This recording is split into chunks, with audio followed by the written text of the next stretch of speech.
is ancient. We've been talking about it forever. The concept of coming back to life in the spring begins with the earliest stories of humanity.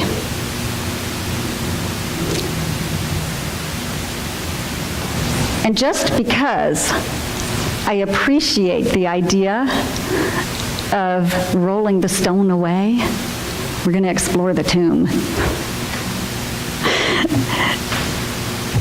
Don't you love that idea?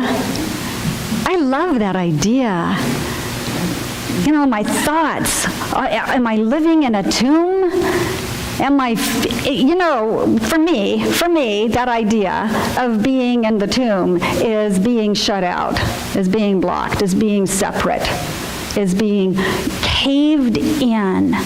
And I suggest that when I'm feeling that way, I'm being caved in by my own thoughts, my own thinking, my own limited ideas, my own beliefs of separation, that I'm wrong and you're right, or you're right and I'm wrong, or that there's a right way and a wrong way.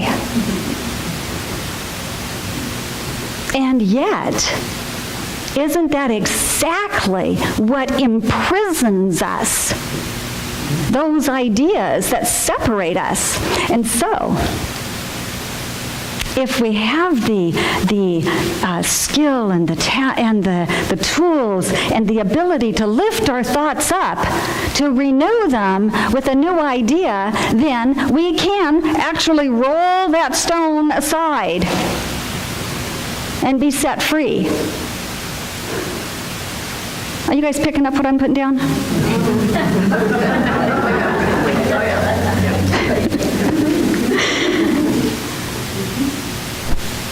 It isn't just on Easter that we get to examine our thoughts.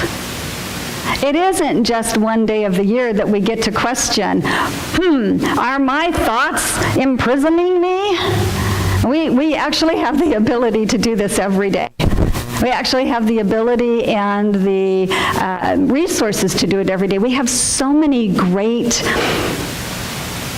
speakers and teachers and musicians and lyrics and words and moments and being in nature and feasting our eyes upon the beauty of life to renew our minds in every moment, if we but allow ourselves to pay attention, to look with awe and wonder upon the world upon us, to look with awe and wonder and excitement at what is beholding us. Jesus didn't just give us the idea of loving one another. He embodied it. So whether you believe in the story and the man and the idea or not, we can learn from that teaching. We can learn from the teachings that are known as the teachings of Jesus. What would Jesus do? Or you can say it like I do. What would love do? In this moment, in this activity of my life, in this relationship that I'm experiencing, what would love do? Can I set myself free to rise up in any moment and choose love? If you ever question whether you can do that or not, call me. You have my number. Call me. Charles Fillmore, the great founder of the Unity movement, he wrote of resurrection in this way. True resurrection within us lifts up all of the faculties of mind until they conform to the absolute ideas of divine mind. Did you get it? Do you want it again? True resurrection within us lifts up all of the faculties of mind until they conform, align, to the absolute ideas of divine mind, when my mind and the one mind is one mind. The true resurrection he's suggesting is when there is no separation between God and I, between my mind and the one mind. There's not two minds, there's just one mind, my mind and the mind of God. So we lift up, and our resurrection lifts us, and we start to align our behavior and our living with that divine idea that's taking place within us. And then, you know what happens? It lifts up again. Because, why? It's that thing about life, that it's ongoing and everlasting and eternal and continuous. So continually, we bring our mind into alignment with the one, with the divinity of God. Continuously, not just on Easter, not just on holy days, just Monday, Tuesday, Wednesday, Thursday, Friday, Saturday, Sunday. Every day. Not with just some people.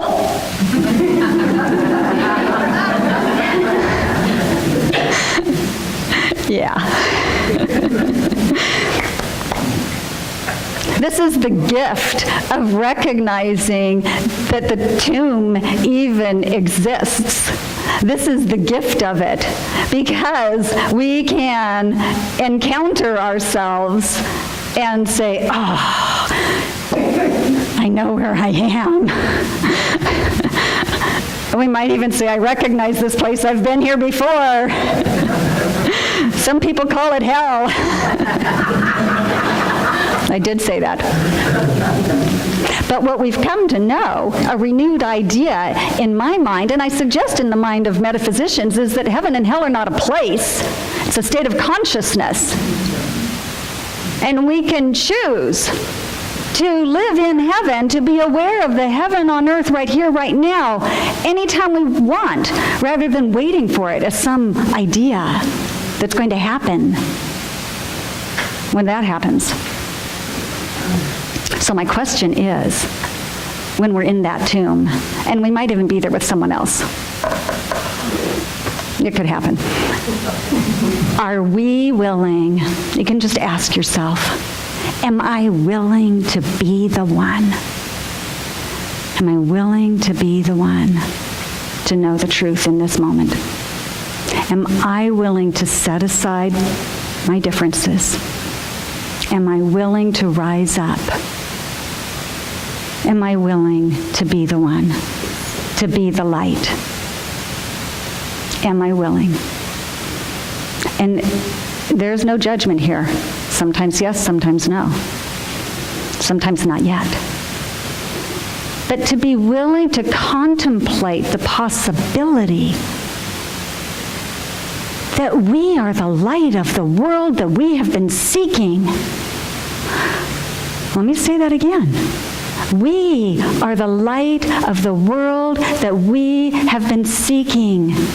It isn't in just some of us, it's in all of us. It isn't just in one, it's in all.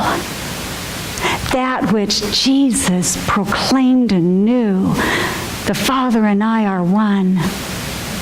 That is true for each of us. Is that a divine idea that is being lifted up in your mind? Is that a divine idea that you can just even contemplate?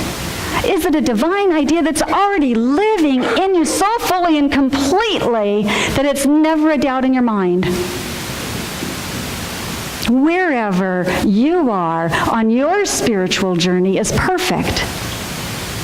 We just come to realize that it's ongoing, that we're continuously being renewed by our own mind. We're continuously being resurrected as we inquire into that activity of life that is upon us.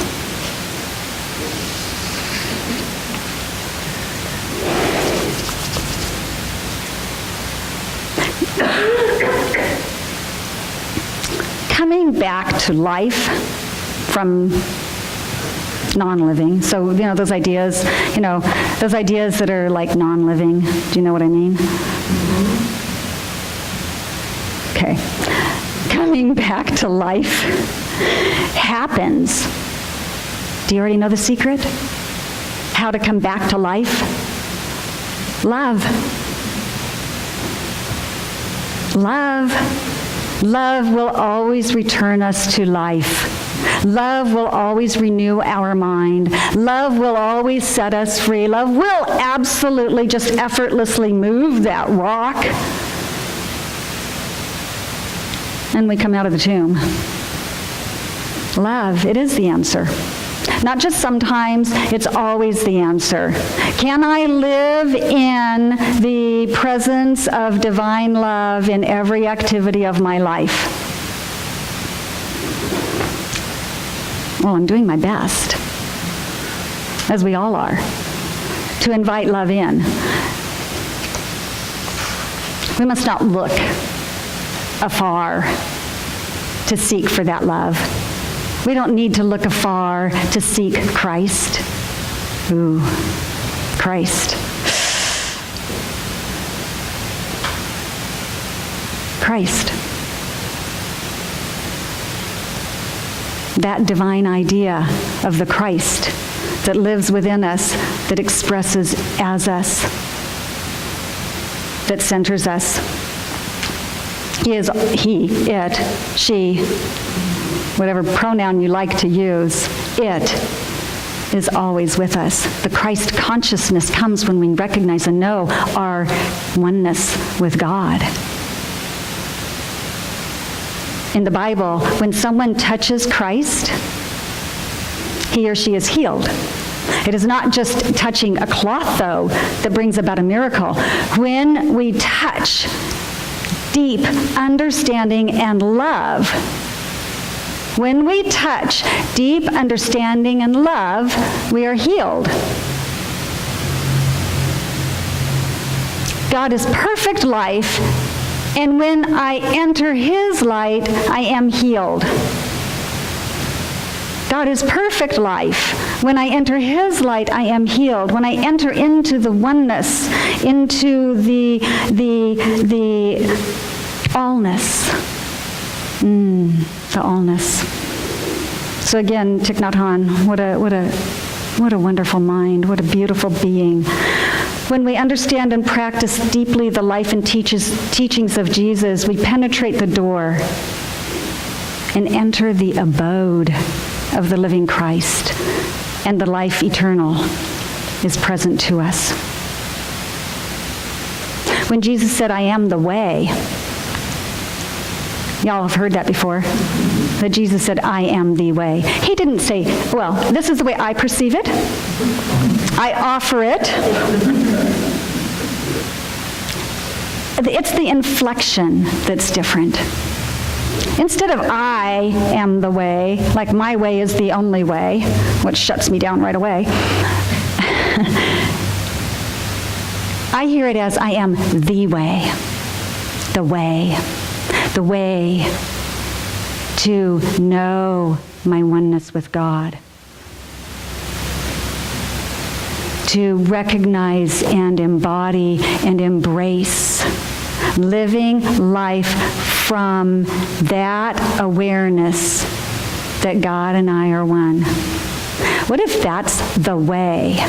What if the way is know the divinity of God within yourself so that you can be the light beneath your own feet, so that you can be the light for others? What if that's the way that he's talking about? He's not here right now, so I can't ask him. Kind of, sort of he is, but, not in the way that I could have a...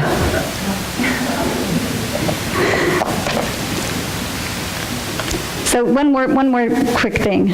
To think of Jesus as the exception, I believe, is to misunderstand his mission. Jesus said, these things I do, you shall do, and greater. As the great example of what is possible when we live in total oneness with God. Jesus was a way shower. He was a way shower. He showed us a way So celebrating Easter allows us to contemplate that, allows us to question and to be enriched by the teachings of Jesus. Let's use it. Let's use it. Let's allow ourselves to be transformed by the renewal of our mind today and every day. Let's allow ourselves to be transformed by the renewal of our ideas of life and invite into our life activities and thoughts and ideas that lift us up. Let's actually talk to people who think differently than we do. Yes, I'm so serious. Why? Because that's how life works. It expands. And if we hold and control and confine ourselves in one idea, even no matter how beautiful it is, we're not honoring the life that is God, that is continuously expanding, that is continuously calling us forth into greater and greater and greater and greater awarenesses of who and whose we are. I'm going to get off my soapbox. Since Easter